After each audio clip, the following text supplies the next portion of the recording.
Hey guys, today we're going to read chapter 7 of the Kybalion, the All in All. While all is in the all, it is equally true that the all is in all. To him who truly understands this truth hath come great knowledge. How often have the majority of people heard repeated the statement of that their deity, called by many names, was all in all, and how little they have suspected that the inner occult truth concealed by these carelessly uttered words. The commonly used expression is a survival of the ancient Hermetic maxiom quoted above, as the Kybalion says, "To him who truly understands this truth hath come great knowledge." And this being so, let us seek the truth, and the understanding of which means so much. In this statement of truth, this Hermetic maxiom, is concealed one of the greatest philosophical, scientific, and religious truths. We have given you the Hermetic teaching regarding the mental nature of the universe, the truth that the universe is mental, held in the mind of the all. As the Kybalion says, in the passage quoted above, all is in the all. But note also the correlated statement that it is equally true that the all is in all. The apparent contradictory statement is reconcilable under the law of paradox. It is, moreover, an exact Hermetic statement of the relations existing between the all and its mental universe. We have seen how all is in the all. Now let us examine the other aspect of the subject. The Hermetic teachings are to the effect that the all is immanent in remaining within, inherent, and abiding within its universe, and every particle, unit, or combination within the universe. This statement is usually illustrated by the teachers by a reference to the principle of correspondence. The teacher instructs the student to form a mental image of something, a person, an idea, something having a mental form. The favorite example being that the author of a dramatist performing an idea of his characters, or a painter or a sculptor forming an image of an idea that he wishes to express by his art. In each case, the student will find that while the image has its existence and being solely within his own mind, yet he, the student, author, dramatist, painter, or sculptor, is, in a sense, immanent in remaining within or abiding within the mental image also. In other words, the entire virtue, life, spirit of reality, and in the mental image is derived from the immanent mind of the thinker. Consider this for a moment until the idea is grasped. To take a modern example, let us say that Othello, Iago, Hamlet, Lear, Richard III existed merely in the mind of Shakespeare, and at the time of their conception or creation, and yet Shakespeare also existed within each of these characters, giving them their vitality, spirit, and action. Whose is the spirit of the characters that we know as Micawber, Oliver Twist, Uriah Heep? It is Dickens. Or have each of these characters a personal spirit, independent of their creator? Have the Venus of Medici, the Sistine Madonna, the Apollo Belvedere spirits and reality of their own, or do they represent the spiritual and mental power of their creators? The law of paradox explains that both prepositions are true, viewed from the proper viewpoints. Micawber is both Micawber and yet Dickens, and again, while Micawber may be said to be Dickens, yet Dickens is not identical with him. Man, like Micawber, man may exclaim, "The spirit of my creator is inherent within me, and yet I am not he." How different from the shocking half-truth so announced by certain of the half-wise, who fill the air with their raucous cries of, "I am God." Imagine poor Micawber, or sneaky Uriah Heep, crying, "I am Dickens," or some lowly clods, one of Shakespeare's plays, eloquently announcing that, "I am Shakespeare." The all is in the earthworm, and yet the earthworm is far from being the all. And still the wonder remains, that though the earthworm exists merely as a lowly thing, created and having its being solely in the mind of the all, yet the all is immanent in the earthworm, and the particles that go and make up the earthworm. Can Can there be any greater mystery than this of all in the all and the all in all?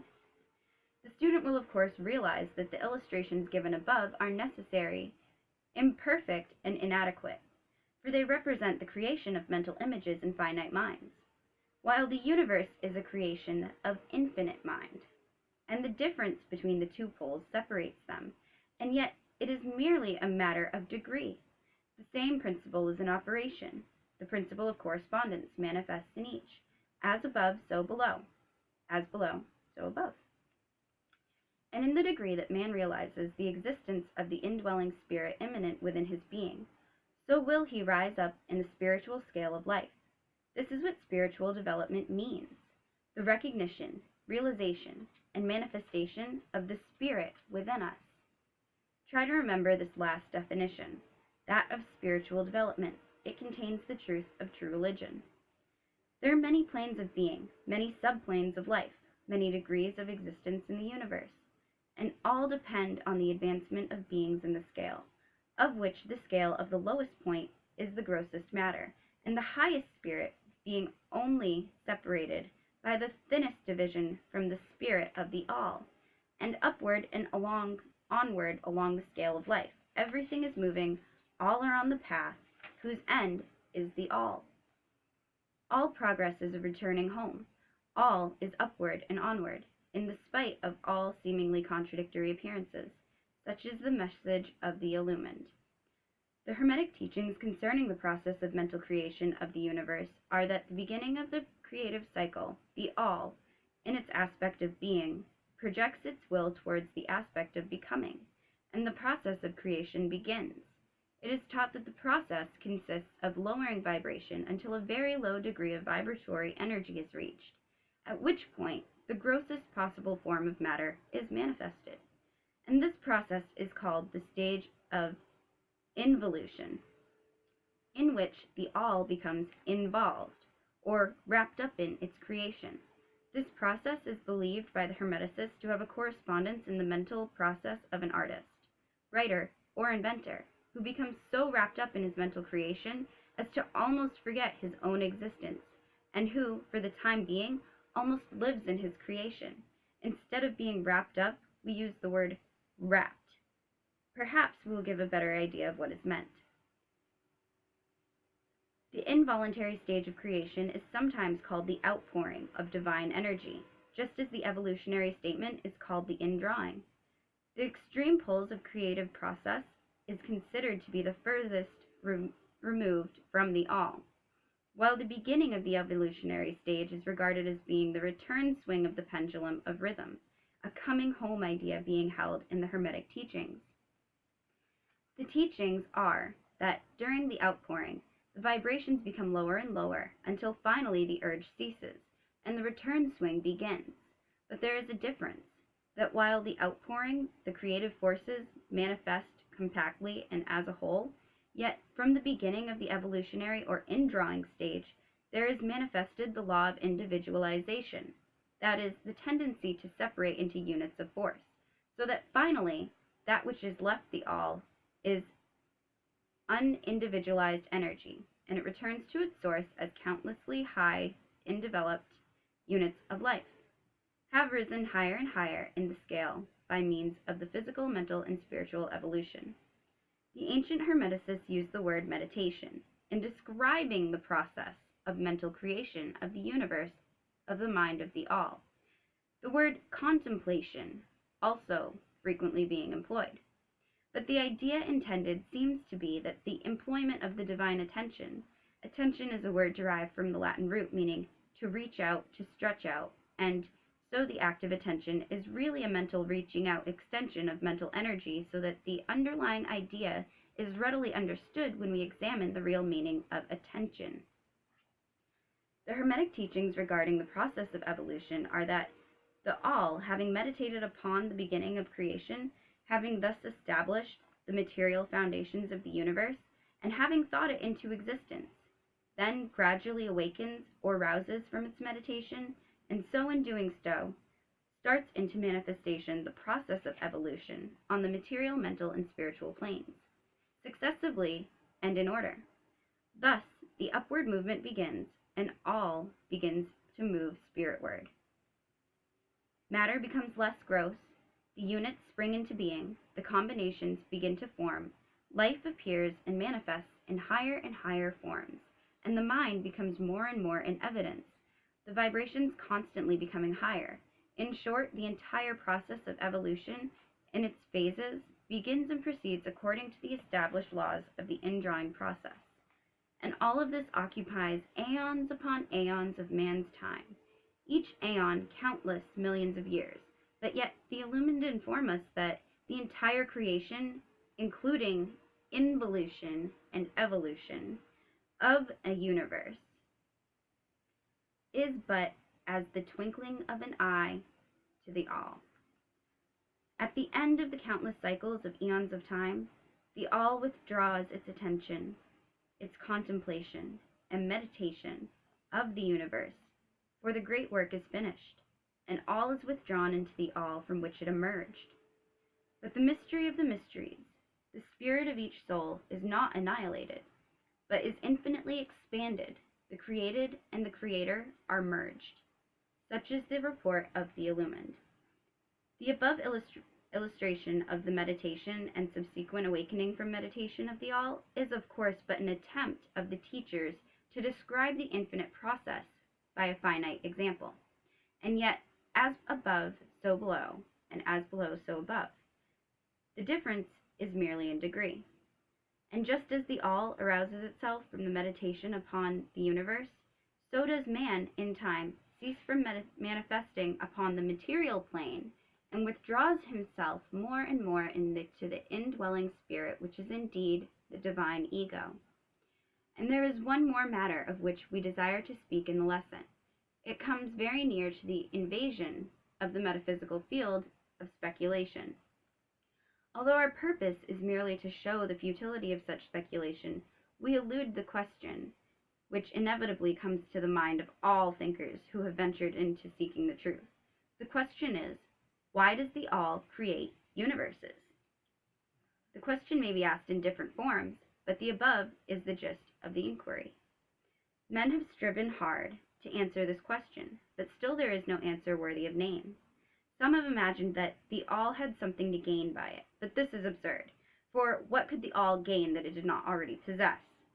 Others have sought the answer in the idea that the all wished for something to love, and others that created it for pleasure or amusement, or because it was lonely, or to manifest its power, all puerile explanations and ideas belonging to the childish period of thought. Others have sought to explain the mystery by assuming that the all found itself compelled to create, by reason of its own internal nature, its creative instinct. This idea is in advance of by others, but its weak points lie in the idea that the all, being compelled by anything, internal or external, if its internal nature or creative instinct compelled it to do anything, then the internal nature or creative instinct would be the absolute instead of the all. And so, accordingly, the part that the proposition fails. And yet, the all does create and manifest. It seems to find some kind of satisfaction in doing so.